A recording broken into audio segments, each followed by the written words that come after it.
So it's like saying, oh, go build a hotel, not operate a restaurant. So that's the other restriction there, and hence F&B also becomes another area in which the franchise system is looked at because of this restriction.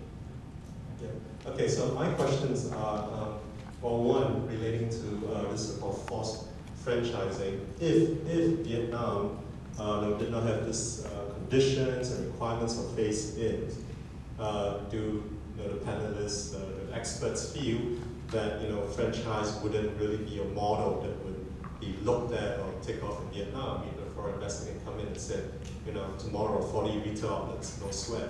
Would they look at franchising if they say that, oh, tomorrow I can have 10 restaurants up and down the coast? Would I still look at franchising? So that's my first question. Second question I have is, let's just imagine that I'm interested to be a food and beverage franchisee. I mean, we've heard a lot about sales and marketing, how franchisees assisted in terms of reaching the market. But my question is on the supply chain side.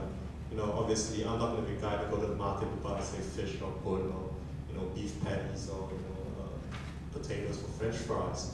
So I like to understand, typically in a franchise arrangement, what does supply chain of materials look like? Should I just be very comfortable and happy that it's going to be supplied? Do I feel it's an owner's obligation that I have to buy products at a certain price? How is that price moderated? With price of cows, sugar or something. So some thoughts on that, please. Thanks. Right. Thank you for your question. To answer your two questions, I'd like to come to the second question first regarding to the material supply.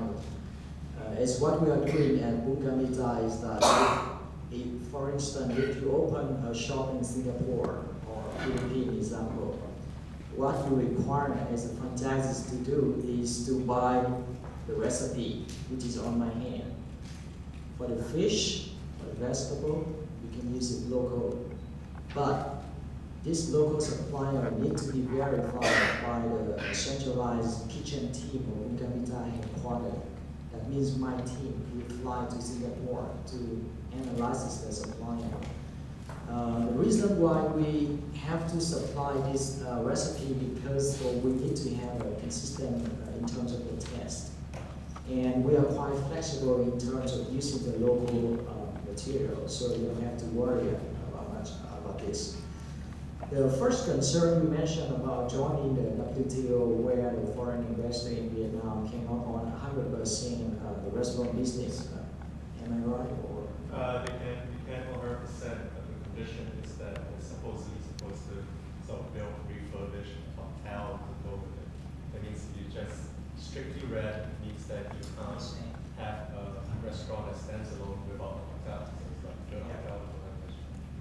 There's a solution for this issue is that we can establish the joint venture agreement with Bunkamita headquarters. Let's say if I charge you 5% for the royalty every month fee, I can use that kind of money to join with you. So this joint venture, we can follow the local law in order to have more flexible solution for this requirement as a foreign investor.